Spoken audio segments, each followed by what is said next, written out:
Tinatawag ko ngayon si Paulo Duterte, si Pulong Duterte, mga bossing, na ano po? Eh, tinatawag pong Miss Universe. Bakit ho, mga kababayan? Kasi ba naman, Same.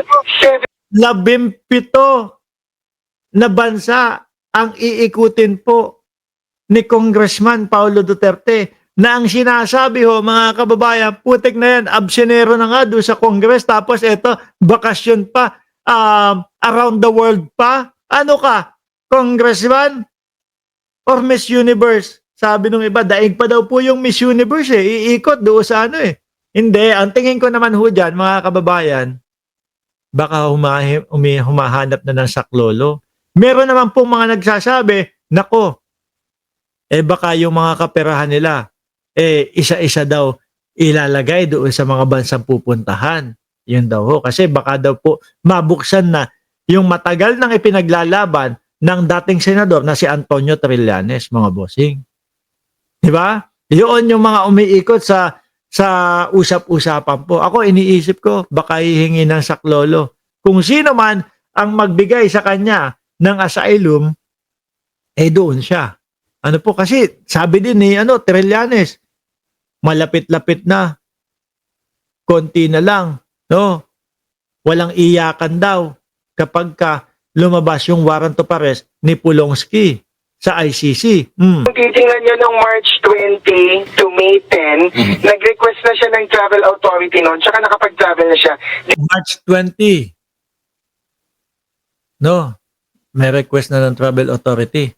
Ito is, etong year na ho ito, ha? This year lang din, to the exact same 17 countries, kung hindi ako nagkakamali. The Netherlands, including Southeast Asian countries and European countries. When I look at the countries na binisita niya noong March 22, or yung requestan din niya ng travel authority and which she got clearance for noong March 20 to May 10. Ano kaya talaga nasa utak nila? No? Ano kaya ginagawa ho nila, mga bossing? Parang, ano yun, around the world lang, ganon? Mala Paulo Saison lang ho, na laging laging nagtutur ho ng US siya. Kapag ka nagtur ho ng US, si Paulo Saison, kalahating taon nagtutur, kalahating taon, pahinga lang dito yan sa Cayman Islands. 17 countries din yon, and ngayon 17 countries ulit, exactly the same. So yun yung una, nakaka-curious na it's exactly the same set of countries. Pangalawa, since naka-travel na nga siya dati, no, nasabi ko na, naka-travel na siya Baka hihingi ng follow-up. Oy, may hiningi po ako sa inyo ano ba yung follow-up dito? Baka ganun naman gagawin. for around 2 months din noon. Ngayon, mag-request siya ulit ng 2 months. So parang 4 months sa isang taon, siya nagbakasyon or nag-travel. Oo, dahil pasok nga, Tama ba? Kailan ba umpisa nung bakasyon niya ngayon? Hindi naman next year di ba? Pasok pa ngayon taon na ito. Tama ba? O Disyembre? Tapos, binabayaran pa din ng taong bayan from tax. Tapos absinero pa daw. Tapos ang sasabihin ni Vice Presidente, gusto niya na maging na maging ano tawag dito? Gusto niya na maging Senate President si Paulo Duterte. Anak ng toko na yan. Oh. Tuloy.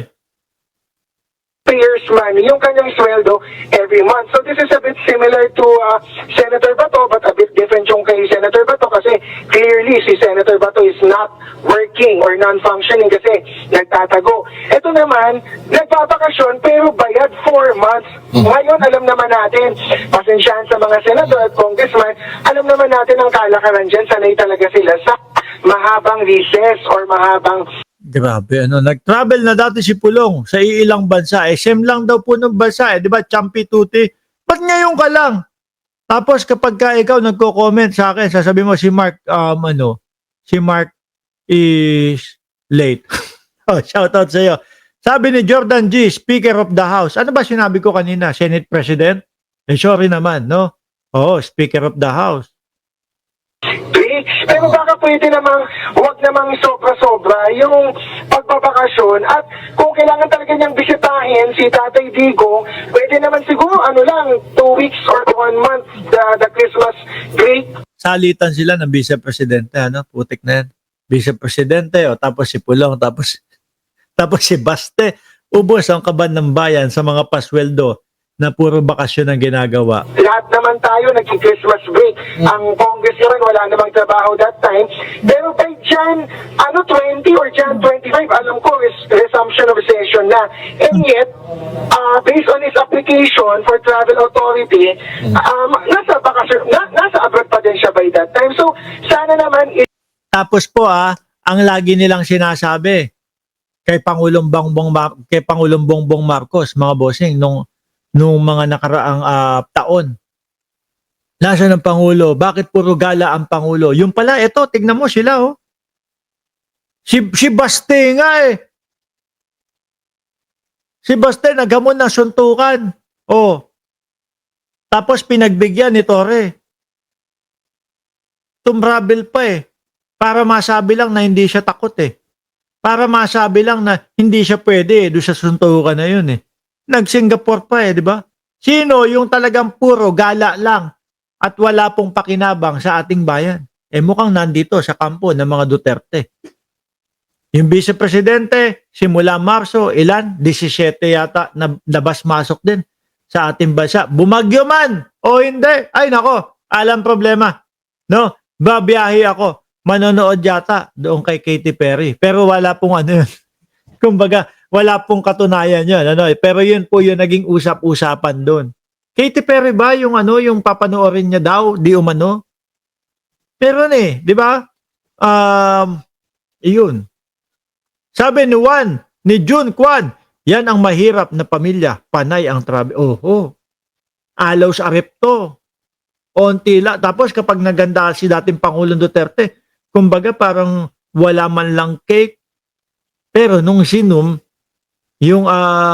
nung sinum ho, yung litrato, ay nako, ang dami pala. With matching lechon pa. Sabi ni Rick Spain, nung isang araw, hearing sa Senado, yung magkapatid na Cayetano, nagtalo, pero at least, may breeding. Di katulad ni Amy, walang breeding, sip-sip lang. Wala naman yun eh. Si Amy. Nagalit tuloy si Ma'am Elena Garcia. Hoy, mga Duterte voters sa Davao, sa distrito ng Duterte, ito ba yung uri ng congressman na gusto nyo? Tatay nila, karton. Di ba? Boboto, karton. Ano na ngayon? Wala din. May sahod kaya ang dating Pangulong Duterte. Pero hindi pa yun nakakapanumpa di ba?